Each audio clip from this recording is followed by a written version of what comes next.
When I talked to you about that magical moment when I was first in radio, and the playground was there, and it was everything I'd ever wanted to do in life. I didn't know you could do this, but this is it. This is perfection.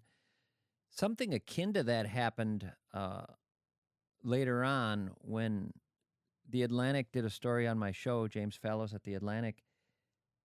There was a sense of, wow, what the hell? Uh, is it, I was up till then thinking that I did pretty well in town here, but that's not the same thing as being recognized outside of town. You don't know. You don't know what yardstick to measure yourself by or with. But when he called me, I thought, wow, this is incredible. This is great.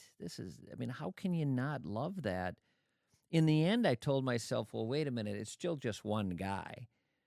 This isn't a national magazine recognizing you. This is a guy. I clicked with James Fallows. He listened to the show and got it and liked it. He has a lot of power. He writes for a magazine. He's a senior correspondent at the Atlantic. I eventually settled down and realized, okay, Jim likes it. Great. So he wrote it. He flew out here, came over one night, sat in the house, interviewed me, and wrote a piece for the Atlantic. And so that's one piece. Was cool, the Atlantic, because I loved the Atlantic. I read it all the time.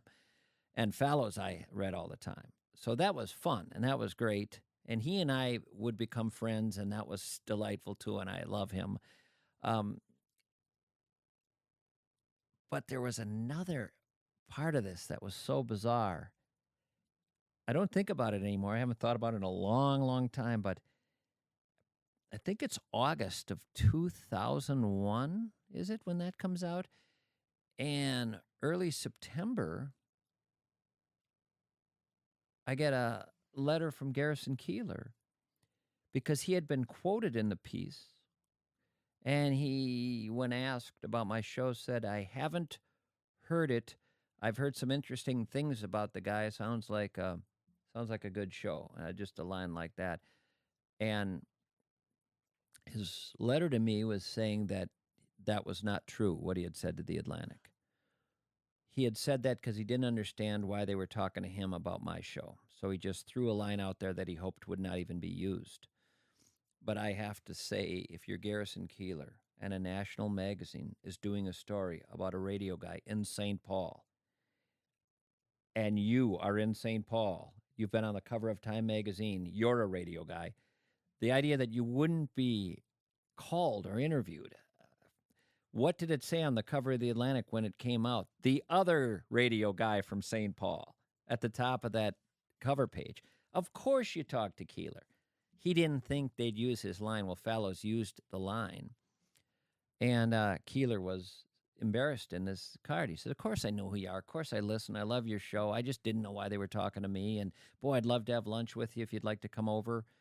And I'm sitting reading this card, and in some ways that was a bigger deal than Fallows because he's in my town. I'm a St. Paul guy, and this guy's in my town, and this guy's this St. Paul guy who really made it big.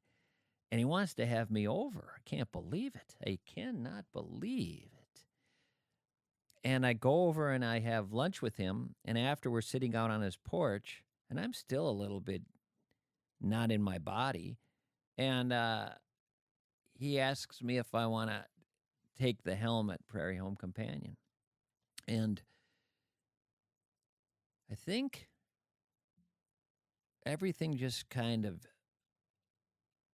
all the joy and the thrill of meeting him just kind of went away right in that moment, because I think I simultaneously realized this is the greatest thing and the worst thing ever presented to me, because I knew it wasn't right for me, but I knew that everybody I ever talked to the rest of my life will tell me I'm crazy not to do it. And I knew there was no one I could talk to about this because everybody would say, of course you got to do it. Keillor said some things to me. He wasn't going to leave the show completely. He was going to move to a producer role. So I would be the guy who does the show, but he would be behind the scenes.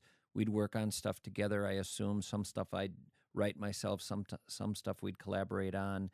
He wanted to take the show in a different direction, less Prairie Home, more St. Paul. The music was going to become something where it would be not necessarily folksy stuff, but more interesting, not more interesting, but different music. But I would be the guy that people would hear every week. Um, Everything I said to him, the one thing I'll say that ties into the Atlantic, everything I said he countered. But when I said NPR will never go for this, Minnesota Public Radio, and he said, Minnesota's a funny place. They don't think you're a big deal until somebody outside the state says you're a big deal. And he said, you're in because of the Atlantic piece. He said something like, I remember one line he said, when you're all done balancing a checkbook at the end of the month, you can lose touch with your audience. He was worried that he was losing touch with his audience. I think he was 59. As it turns out, he was just, it was just a thing that happens in a long career. He was burning out a little bit, and he would end up rallying later. But I turned him down. I was very flattered. If he had just stuck with the lunch and nothing else, it would have been great. I saw him several times after that, and I've always been delighted that he paid me any attention at all. And I don't know whether turning him down was something that really angered him. I don't know what his reaction was to that. Again, every counter argument I had why it wouldn't work. It's not like the Tonight Show where different people can fill in. It's the Garrison Keillor show. It's when he goes, it goes, which proved to be true. I tried to say that to him. He told me, no, you're a storyteller. We need storytellers. You're a musician. That will work. You're funny. That all the elements are there. But I always knew it was wrong. I've never regretted that. I've always known it was the wrong move. So but that's what the Atlantic story brought. Boom, boom.